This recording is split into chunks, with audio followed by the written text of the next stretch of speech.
नमस्कार, आप देख रहे हैं कशिश न्यूज और आपके साथ मैं हूं दीपक शर्मा। बिहार में पंचायत चुनाव की तैयारी में जुटी सरकार को चुनाव कराने में अभी थोड़ा और समय लगने वाला है।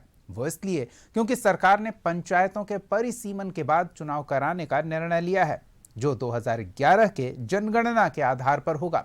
लेकिन इस बीच कैबिनेट ने पंचायतों से जुड़ा एक बड़ा फैसला लिया, जिससे हर पंचायत का हर परिवार सीधे प्रभावित होगा और ये प्रभाव उनका खर्च बढ़ाने वाला होगा, क्योंकि सरकार ने ग्रामीण परिवारों से टैक्स वसूलने का फैसला कर लिया है। हैरानी वाली बात यह है कि फैसला सरकार ने तब लिया जब ऐसा कुछ करने से साफ इनकार किया गया था। दरअसल एक सप्ताह पहले ही पंचायती राज मंत्री दीपक प्रकाश ने केंद्रीय वित्त आयोग की अनुशंसा का मुखर होकर विरोध किया था। ग्रामीणों से टैक्स वसूले जाने की खबरों को मुख्यमंत्री ने सार्वजनिक मंच से बड़ी स्पष्टता के साथ खारिज करते हुए बताया था कि वो सिर्फ 16वें केंद्रीय वित्त आयोग की अनुशंसा भर है, राज्य सरकार की ऐसी कोई मंशा नहीं। लेकिन एक सप्ताह बाद ही कैबिनेट की बैठक में टैक्स वसूलने पर सम्राट सरकार की सहमति मिल गई और सीधा असर ग्रामीण परिवारों के बजट पर पड़ने वाला है। नल जल योजना का लाभार्थी तो हर घर वाला ही है। उससे करीब 30 रुपए महीने के, साफ सफाई की सुविधा के लिए फिर 30 रुपए महीने के, तो पक्के मकानों वाले परिवारों से 100 रुपए और अधपके मकान वालों से 50 रुपए सालाना लिया जा सकता है। सरकारी आवास योजना के लाभार्थियों से भी 25 रुपए सालाना लेने की तैयारी है, यानी अनुमानित 800 रुपए सालाना टैक्स हर परिवार को देना होगा, जो केंद्रीय वित्त आयोग की अनुशंसा 1200 रुपए के करीब कहा जा सकता है। अब ऐसे में सवाल ये कि टैक्स लेने की खबरों का खंडन करने के बाद टैक्स वसूली का फैसला क्यों लिया गया और इसका चुनाव पर भी असर पड़ेगा क्या? सवाल का जवाब लेंगे। हमारे साथ कुछ मेहमान जुड़ रहे हैं, उनसे आपका परिचय कराएंगे और फिर बातचीत को आगे बढ़ाएंगे। बीजेपी की ओर से पक्ष रखने के लिए सुनील सेवक जी हैं, आरजेडी की ओर से पक्ष रखने के लिए अरुण कुमार जी हैं। आप दोनों का बहुत बहुत स्वागत है। पहले अरुण जी, आपके पास चलते हैं। आपने भी कशिश न्यूज पर उन खबरों को देखा होगा जब दीपक प्रकाश कह रहे थे कि ये सिर्फ केंद्रीय वित्त आयोग की अनुशंसा है टैक्स को लेकर, उस पर हमने मुखर होकर विरोध किया है। दूसरी ओर मुख्यमंत्री ने भी सार्वजनिक मंच से उन खबरों का स्पष्टता से खंडन किया था। लेकिन अब जब परिसीमन के साथ गांव में नई सरकार की तैयारी हो रही है, तो फिर टैक्स की भी बातचीत हो रही है। कैसे देखेंगे इसको? देखिए दीपक जी, जिस तरीके से गांव पर भी टैक्स लगाने का काम किया है इस सरकार ने, इसकी जितनी निंदा की जाए उतना ही कम है। पूरी तरह अव्यवहारिक है और लोकतांत्रिक है। जनता के जेब से जो जनता की गाढ़ी कमाई है उसे लूटने का यह कार्यक्रम है सरकार का। चूंकि सरकार का खजाना खाली है और बिहार पर आप जानते हैं 4 लाख करोड़ से अधिक कर्ज है, प्रत्येक बिहारी पर 30-35 हजार का कर्ज। तो अब सरकार चाहती है कि जनता के जेब में जो कुछ है उसको लूट लो। शायद सरकार यह भूल रही है कि जनता तो पहले से ही महंगाई से जूझ रही है, बेरोजगारी से जूझ रही है, गरीबी से जूझ रही है। सरकार पहले से ही सड़क के नाम पर टैक्स वसूल रही है, परिवहन के नाम पर टैक्स वसूल रही है। अब जो है कच्चा मकान है ग्रामीण इलाके में, पक्का मकान है ग्रामीण इलाके में, जल आपूर्ति के नाम पर ग्रामीण इलाके से ये जो है अब टैक्स लेंगे। आप समझ सकते हैं ये सरकार कितनी निर्दयी है, जन विरोधी है। मतलब 50 रुपया से लेकर 5,000 तक का टैक्स वसूली करेगी, जैसा कि एनडीए सरकार के कैबिनेट ने फैसला किया है। तो सरकार का मंशा स्पष्ट है, जनता को राहत नहीं देना है, जनता का खून चूसना है एन कैन प्रकार है और जनता के गाढ़ी कमाई को भ्रष्टाचार के आड़ में सरकार में बैठे लोग लूटेंगे, जैसा कि आप देख रहे हैं, इतिहास गवाह है एनडीए सरकार का। चलिए ठीक टेंडर है, घोटाला मतलब से लेकर साफ सिरदर्द तौर पर घोटाला तक सामने। कैबिनेट ने टैक्स का जो फैसला लिया है उस पर सरकार की मंशा परिलक्षित हो रही है, ये विपक्ष का कहना है। हमारे साथ है मुखिया संघ के अध्यक्ष उमेश राय जी भी जुड़ चुके हैं। उमेश जी, आपका भी बहुत बहुत स्वागत है हमारे इस कार्यक्रम में। आपके पास आएंगे, लेकिन सुनील सेवक जी से जान लेते हैं सरकार की मंशा, क्योंकि विपक्ष इसे सरकार के जन विरोधी नीति के तौर पर, जनता के खून चूसने वाले फैसले के तौर पर प्रचारित करने में कोई कसर नहीं छोड़ रहा है। सुनील जी, कैसे देखें? देखिए, बिहार की जनता इतनी जागृत है कि वो सब बातों को अच्छी तरह समझती है। किसने खून चूसा, किसने खून की नदियां बहाई, ये बिहार की जनता से छुपा हुआ नहीं है। और अब बिहार की जनता इस चीज के लिए पूरी तरह सहमत है कि जब गांव में भी शहरों के अनुसार, शहरों के मुताबिक सुविधाएं उपलब्ध हो रही हैं, तो वो खुशी से टैक्स देने के लिए तैयार है। उनका कहना है कि आप हमको सुविधा दीजिए, हम आपको सुविधा देंगे। ये परस्पर जो भाव है सरकार और जनता का, ये भाव दर्शाता है कि बिहार में बदलाव का बहार जो चला है, उस बहार में बिहार की तमाम जनता खुश है और खुशनुमा माहौल में रहना चाहती है। इसीलिए सरकार आज गांव को भी वो सारी सुविधाएं दे रही है जो शहरों में उपलब्ध हो रहा है।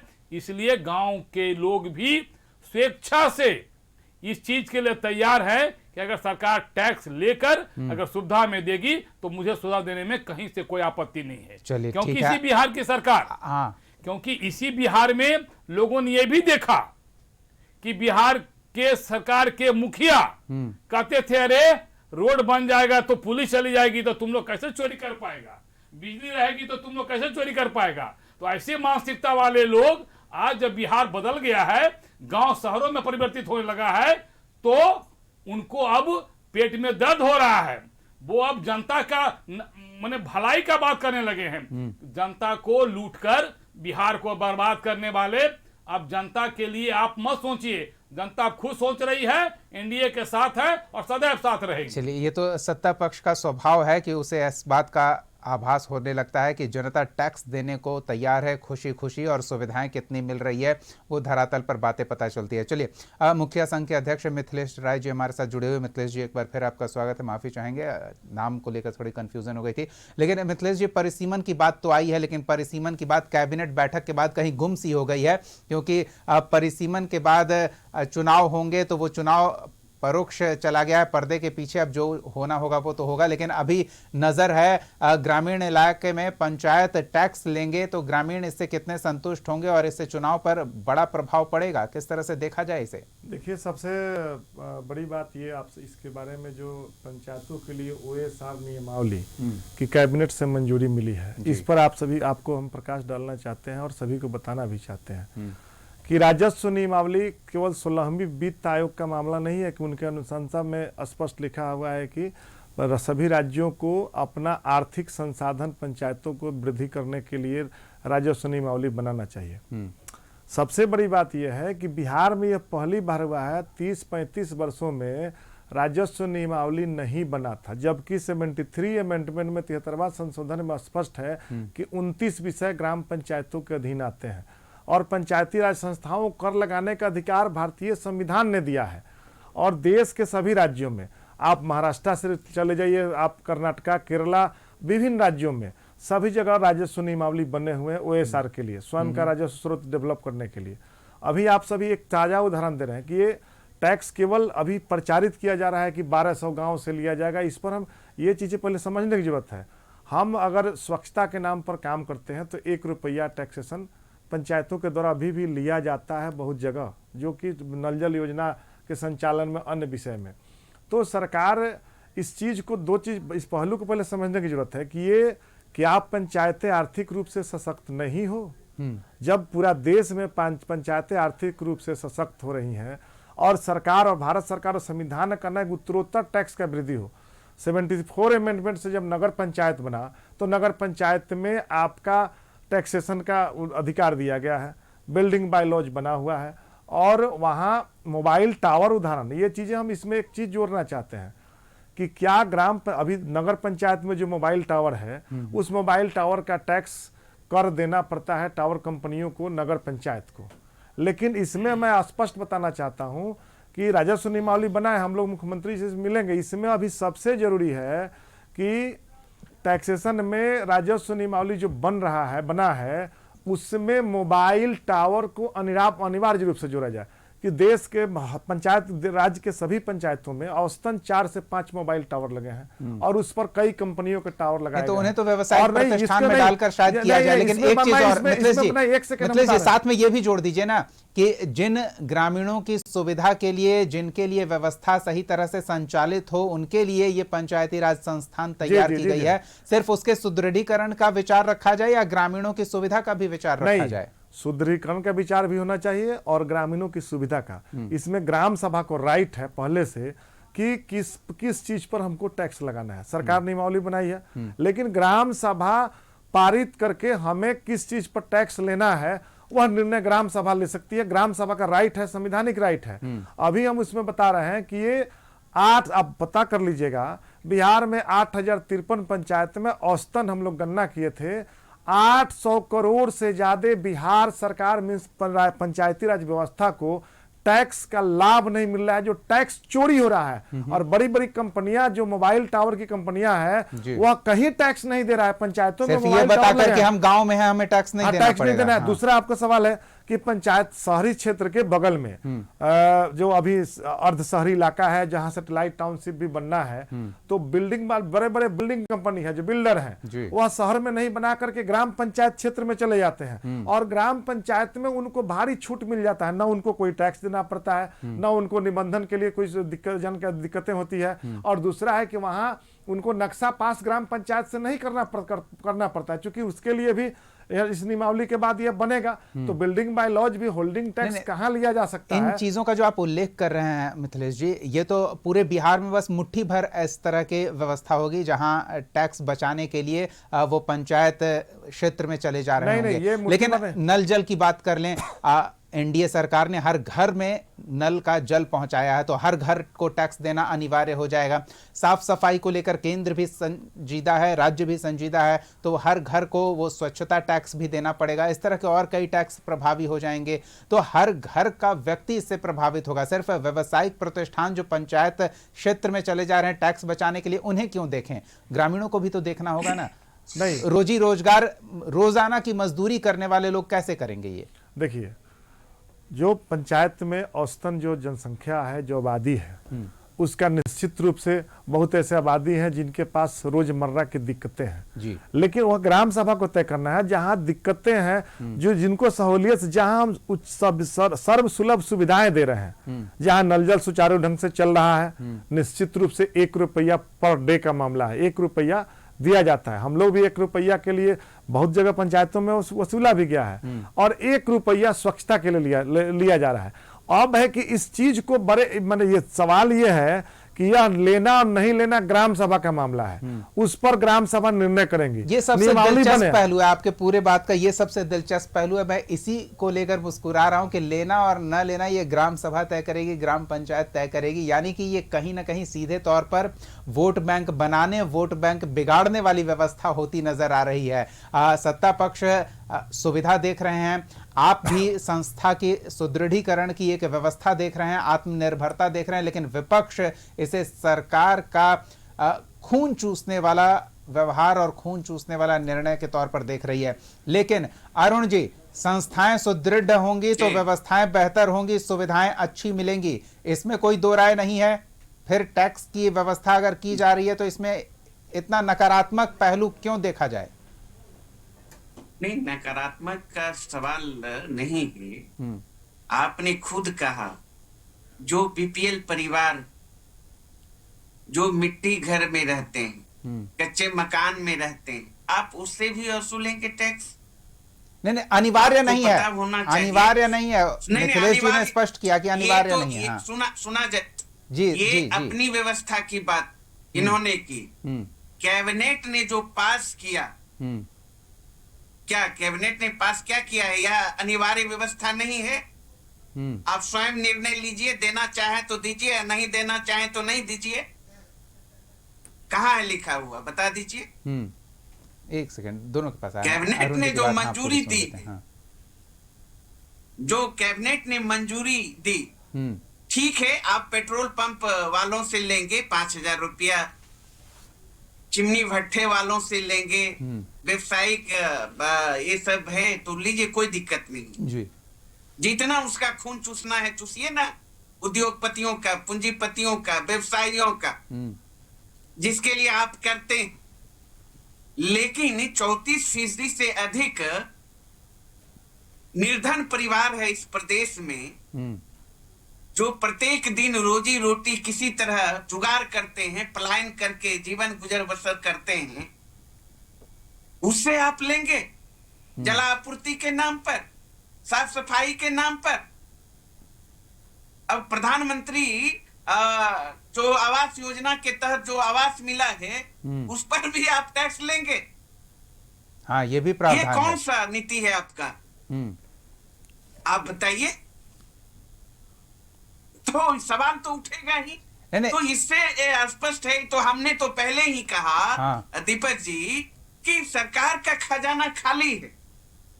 अब खाली कर दिया, चुनाव जीतने में 41,000 करोड़ रुपया बांटा, आचार संहिता लागू था, 10-10 हजार रुपया देकर वोट लेने का काम किया महिलाओं से। देखिए, सरकार ने बांटा तो वो वोट लेने के लिए बांटा, और सरकार सुविधा के नाम पर थोड़ा शुल्क ले रही है, तो वो गलत है।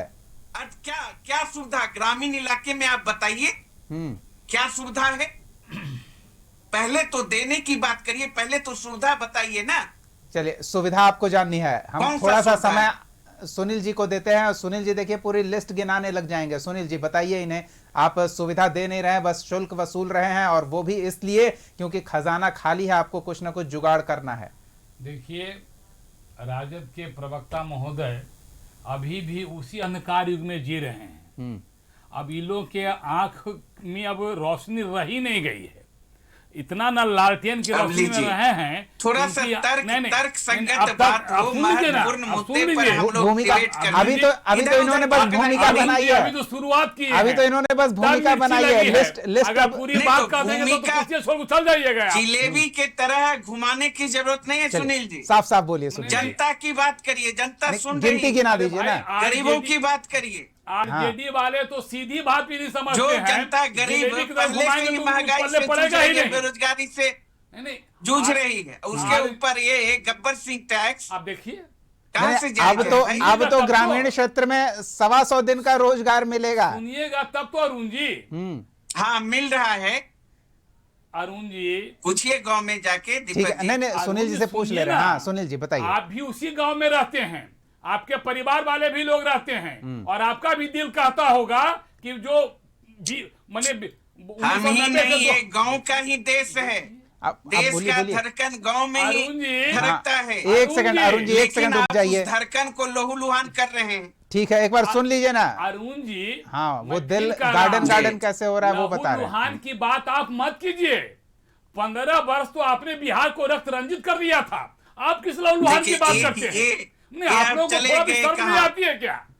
अरे थोड़ा तो शर्म कीजिए महाराज। संगत बात करिए, सवालों का जवाब दीजिए, जनता जानना चाहती है। बिहार को आपने नोच खाया, अपना घर भर लिया, और अब आप कह रहे हैं, तो सुनिए ना, हम तो आपको गिना रहे हैं। मतलब 21 वर्ष के बाद भी यही कहिएगा? सुनिएगा, चुनाव में भी यही, आप सुनिएगा, अभी भी यही, कब तक ये बात करिएगा? अरे लालटेन में आंख खराब हुआ कि कान भी खराब हो गया। ठीक है, नहीं अरुण जी, आप उलझा रहे हैं, और इन्हें आप दोनों का गठबंधन मुझे दिख रहा है कि आप इन्हें जवाब देने से बचा रहे हैं। मैं सवाल स्पष्ट पूछ रहा हूं कि आप टैक्स क्यों ग्रामीण जनता पर लाद दे रहे हैं? इन्हें बोलने तो दीजिए, क्यों टैक्स ला रहे हैं? सुविधा के नाम पे 0, और टैक्स बार बार बढ़ेगा। अब एक बार ला दिया, बढ़ाते जाएंगे। मैं तो कह रहा हूं कि गांव में सुविधाओं का इतनी अंबार है। अब आप देखिए, शौचालय हर घर में है कि नहीं? हर घर में नल जल है कि नहीं? हर घर में बिजली है कि नहीं? ग्रामीण सड़कें गई है कि नहीं? और क्या चाहिए? ट्रांसपोर्टेशन है कि नहीं वहां तक?